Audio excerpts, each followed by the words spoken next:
During a family visit, my 12-year-old daughter found a hidden door in my parents' basement. "Don't tell them," she whispered.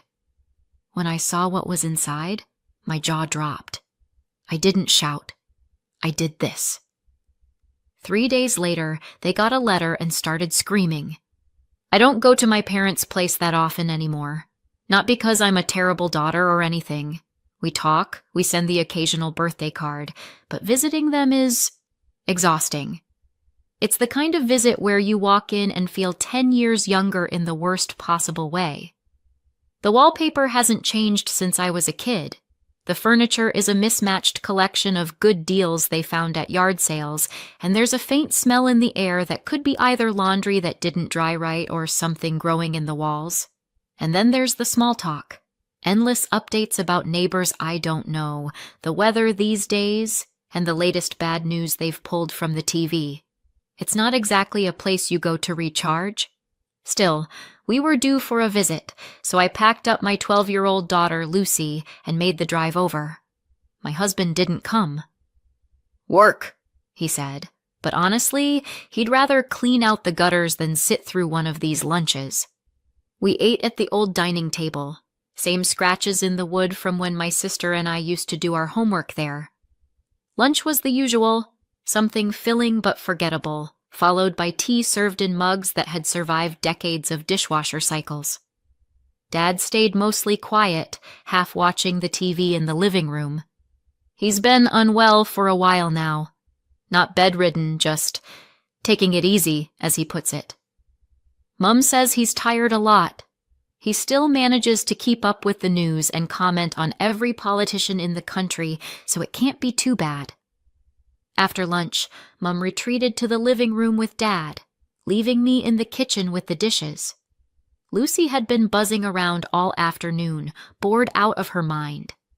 I figured she'd gone upstairs to play on her phone or maybe read.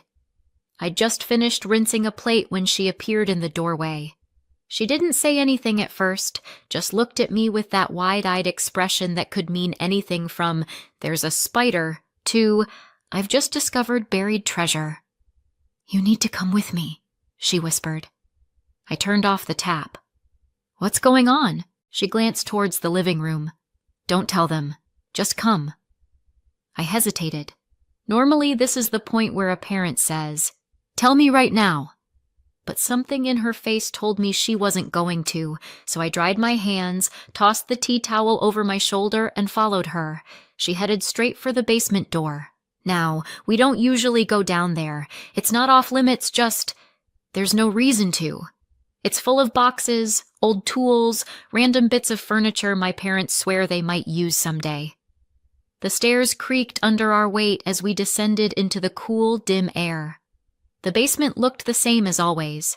Dusty concrete floor, laundry lines strung across the ceiling, piles of stuff that probably hadn't been touched in years.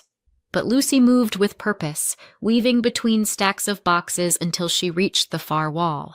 There, against the corner, stood an old shelving unit crammed with paint cans and gardening tools. Without a word, she gripped the side and shoved. The unit scraped against the floor just enough to reveal a narrow door.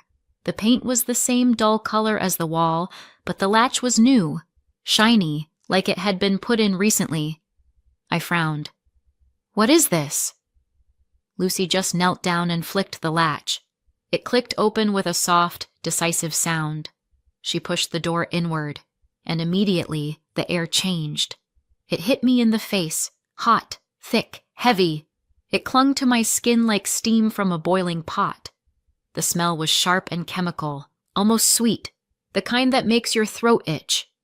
I'd smelled it before somewhere, but couldn't place it. Only that it wasn't the kind of thing you wanted in your house unless you were trying to cover something up. The room beyond was dark, except for the thin strip of light from the hallway behind us. Somewhere in the blackness, water dripped, slow, deliberate, each drop echoing like a clock counting down. Beneath it, a low hum vibrated through the floor, steady and mechanical, the kind of sound you hear in locked rooms where important equipment is running. I stepped just inside. The air was warmer here, almost stifling.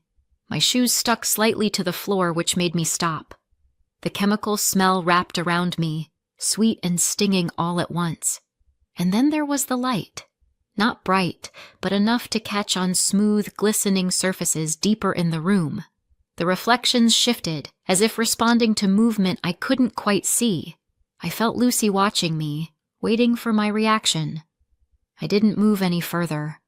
My heart was thudding, though I wasn't sure why. Whatever this was, it didn't belong here. Not in this house. Not behind a hidden door in a basement I thought I knew, and I had no idea what I'd just stepped into. When I was growing up, I was the responsible one. That's not a badge you win. It's a label your parents slap on you so they can feel good about saying no to things. If I wanted something, a new jacket, the nice trainers everyone else had, there'd be a speech. How expensive it was, how it wasn't worth the money, how I should think long term. The implication was clear. Asking for it was wasteful. And I took it on board. I thought they trusted me to be mature, that I was special because I understood the value of money. Then my sister was born 5 years later, and suddenly the rules changed. She got treats, trips, fun days out. I once heard Mom say, "Well, she's only little. She should enjoy herself." I remember thinking, what happened to the whole be sensible thing? Over time, I noticed the pattern. For me, lectures about saving, careful spending, making do. For her, ice creams, theme parks, ski trips. And sometimes I'd find out they'd gone on these nice things themselves, without telling me. When it did come up, it was always framed as a special occasion, something that just came up. I convinced myself it was because they were older, more relaxed. And maybe part of me didn't want to dwell on the unfairness. I grew up, got married, had my daughter. My sister stayed single and very involved with my parents. My life was modest but stable. I worked, paid my bills, made the occasional trip over to see them. 3 years ago, things shifted. I just got a promotion, software engineer, decent salary. For the first time, I could live comfortably. Not extravagantly, but comfortably. And then Dad got sick. Nothing sudden, just a diagnosis. They didn't have proper health insurance. Good treatment was expensive, they said. The kind of expensive that eats up pensions. Mom sounded worried on the phone. I could picture her sitting at the kitchen table, bills spread out in front of her. I didn't even hesitate. "I'm the responsible one, remember?" I started sending them $2,000 a month. Every month. That was all my spare money after rent, food, and the usual bills. I gave up any thought of buying a house. I didn't book holidays. If I wanted something non-essential, I thought of Dad and closed the browser tab. Whenever I visited, the house looked the same. Modest, slightly shabby. The old furniture, the worn carpets. Nothing to suggest they were living it up. Mom told me my sister was helping by being there more, since Dad's health meant he needed support. But I never heard about her chipping in financially. For 3 years, I believed I was doing the right thing, helping. And then there was that afternoon in the basement. The air down here still felt the same, thick, warm, with that sharp chemical tang clinging to the back of my throat. The door my daughter had found stood open, the narrow strip of light from the hallway behind us spilling onto the floor. I stepped further inside. My shoes made a faint tacky sound on the floor, like there was some kind of residue. The hum I'd heard earlier was louder now, joined by the slow, rhythmic sound of water dripping somewhere unseen. Lucy hovered just behind me, watching, waiting. My hand brushed against the wall and hit something plastic. I felt along until my fingers found a switch. I flipped it on. The light came on with a low hum, and for a second, I thought my brain was lagging behind my eyes. In the middle of the room, a hot tub bubbled lazily, steam curling into the air. In the corner, a glass-walled sauna glowed softly, the kind of golden light you see in spa brochures.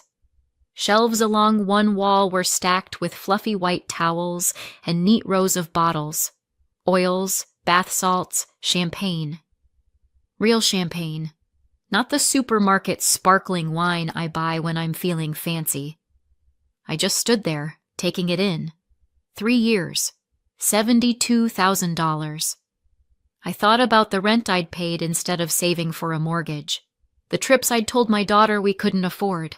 The birthdays I'd scaled back because money's tight. All while they were down here, soaking in eucalyptus steam and pouring bubbly into crystal flutes. It wasn't just a spa. It was everything. Every lie. Every thank you that wasn't real. Every time they looked at me and let me believe I was keeping Dad alive. I could feel the heat from the room on my face, and I realized my hands were gripping the doorframe.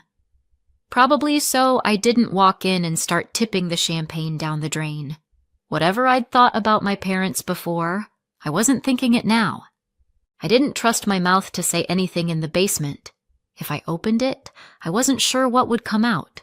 So I just looked for a moment longer, memorized it, took a few quick photos on my phone, and then stepped back. Lucy eased the shelving unit back into place, sealing the door like we were covering over a crime scene. Maybe we were.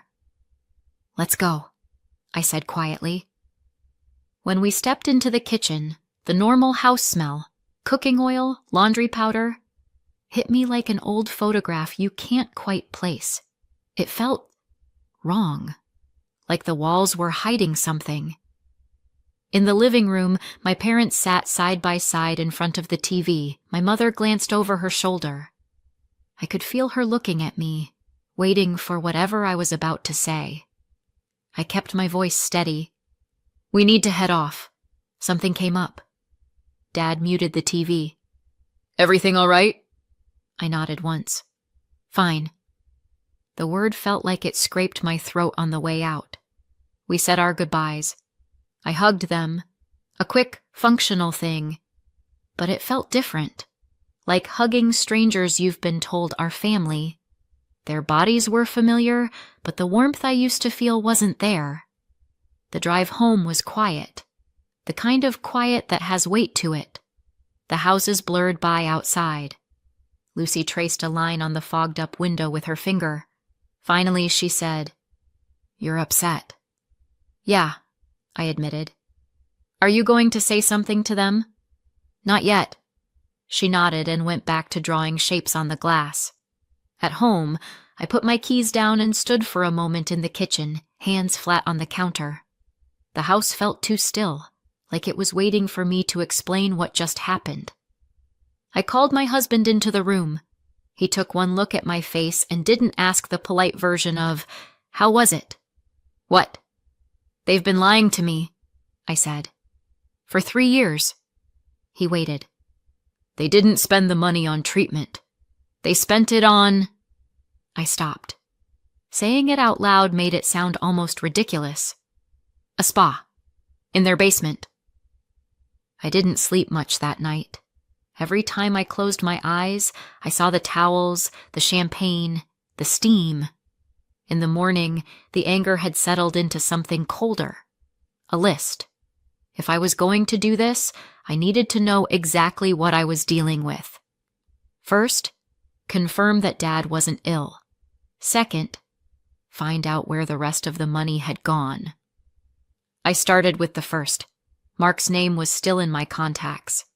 Old family friend, golf partner, the kind of man who knows everyone's business without trying. "Hey, Mark, it's me," I said when he answered.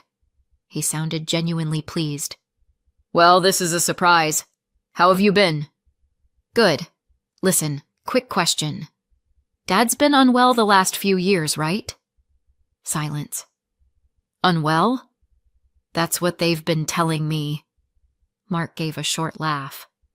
"We ran a half marathon together in April. He beat me by 10 minutes. I gripped the phone tighter. "Right." "And they've been living it up," he went on. "Hawaii, the wine country weekend, that spa resort up north." He paused. "Wait, you didn't know?" "No." I said, my voice sharper than I intended. I didn't. When I hung up, I felt like I'd been dropped into someone else's life mid-sentence. I opened my laptop and started digging. My parents don't post much online, but other people do. It didn't take long to find them, tagged in photos from Hawaii, Dad with a garland of flowers around his neck, Mom in a sun hat and sunglasses, holding a cocktail with a little paper umbrella. Scrolling back, there were shots from the spa resort, all smiles and robes and champagne flutes, group dinners, vineyard tours, clinking glasses under strings of fairy lights. I sat there staring at the screen, my tea going cold. By late afternoon, I had a folder on my desktop labeled Evidence. Inside, screenshots of every vacation photo I could find, copies of messages where they'd asked for money for treatment, bank statements showing the monthly transfers, and the photos I'd taken in the basement. Looking at that folder felt like looking at a coffin. That evening, I told my husband, I'm getting it back. He didn't ask how. He just said, good. The next morning, I called a lawyer. I went through the whole thing. The illness story, the money, the spa, the vacations. I sent her the folder. An hour later, she called me back. You have a clear fraud case. I can draft a demand letter. If they don't respond, we escalate. Do it, I said. 2 days later, the letter was ready. It was short, clinical, and ice cold. $72,000, 14 days to pay, evidence attached. We sent it certified mail and by email. 3 days after I found the hidden room, it was on their doorstep. I didn't need to be there to know the moment they opened it. 3 days after I found the hidden room, my phone rang. I didn't have to check the caller ID. You've lost your mind, Mom snapped before I could speak. How could you do this to your own parents? Easily, I said. You gave us that money because you wanted to. You can't take it back now. You told me it was for Dad's treatment, I said. So either you were lying then, or you're lying now. Pick one. It wasn't exactly that, she said, her tone softening, like she thought she could coax me back. He wasn't feeling well. We didn't know what it was at first. Then prove it. Show me the diagnosis, the bills, anything. Silence. Then, you're supposed to trust us. We're your parents. Trust went out the window 3 days ago, I said. If you won't make this right, I'll have the police handle it. And I hung up. The silence after that was loud. I kept my phone on the counter, screen down, while the missed calls and voicemails stacked up. Mom, Dad, my sister, even my aunt. They all had different words, but the message was the same. You're tearing the family apart. My daughter heard some of them. She didn't say anything for a while, just lingered in the doorway when I was cooking, like she wanted to ask something. One night she finally did. Does this mean we're not going to see them anymore? I don't know, I told her honestly. Not for a while. She nodded. I could see the sadness there, but also something else. A kind of quiet agreement. She'd seen the spa too. My husband kept me steady. When the calls came, he'd take my phone and let them go to voicemail. He didn't push me to talk about it every day, but when I did, he listened without trying to fix it. That was enough. I did meet with my lawyer, and we took the file to the police.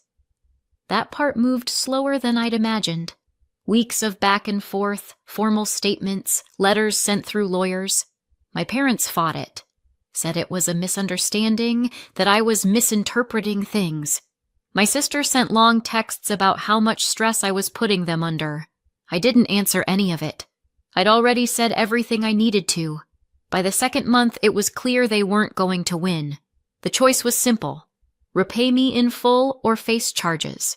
They chose repayment, grudgingly. The money would come from selling the house, spa included. The sale didn't happen overnight. They dragged their feet, complained about the price, delayed the listing. My lawyer told theirs that every week they stalled, the criminal case stayed open. That moved things along. Several months later, the sale closed. The repayment came through in 2 parts, the bulk from the sale, the rest in a signed payment plan. When the transfer hit my account, I stared at the number for a long time. I thought I'd feel triumphant. Instead, I just felt done. One evening, my husband and I sat on the couch looking at the online listing photos. The rooms were staged, every surface gleaming. And there, in the middle of the carousel, was the spa, steam curling in the air, champagne glasses on the edge. I smiled. "It suits them better in the photos," I said. He grinned. "Too bad it's not theirs anymore." That weekend, I opened a new savings account and called it down payment. I told my daughter it was for a house we'd own one day. She lit up like I'd promised her the moon. It was strange, seeing my parents' place in a stranger's hands, but in a way, it felt like justice. The repayment came in 2 parts. The day their house sale closed, my lawyer transferred me the lump sum, $58,000. The rest, $14,000, would come in monthly installments of $500 until the balance was cleared. Every payment would be wired directly into my account on the first of the month. Watching that first one land felt better than I'd expected. Not because of the money itself, but because of what it meant. My parents' house, spa and all, belonged to someone else now. They moved into a small 2-bedroom rental on the edge of town, in a building I'd once heard my mother describe as a little depressing. The rent was manageable, but just barely. I didn't hear these details from them, of course. We haven't spoken since this all started. But word gets around. My cousin sent me a text one day. "Saw your mom at checkout at the food barn. She didn't see me." A neighbor of theirs told a mutual friend that my dad was now working mornings as a greeter at the hardware store. 3 years into their retirement, they were suddenly clocking in again. Not to the jobs they'd left, but whatever they could get. My sister didn't escape the fallout. Without my monthly transfers to float them, her helping out role dried up fast. I found out through the same cousin that she's working full-time now at a dental office, which she hates. Apparently, she complains that her real life has been put on hold. It's petty maybe, but I can't help feeling a flicker of satisfaction. Life for me and my daughter started to look different almost immediately. We kept our budget steady and put the lump sum into a separate account marked house. Within months, I was meeting with a mortgage broker. The numbers worked. By spring, I'd found it. A 3-bedroom with light in all the right places, and a little backyard my daughter could call her own. I put the $58,000 down, and for the first time in years, I wasn't just paying for someone else's home. I was investing in ours. The day we moved in, my daughter stood in the empty living room, grinning so wide I could see the gap in her back teeth. "This is ours," she said, like she couldn't quite believe it. Neither could I. Sometimes I still hear bits about my parents' new life. My dad making small talk about lumber prices, my mom scanning boxes of cereal for people she used to try to impress. Always from someone else, never directly. I don't gloat out loud, but I do remember the spa, the champagne, and the lies. Funny how the money they stole is the same money I used to start over. Did I go too far or not far enough? Please let me know in the comments. And subscribe for more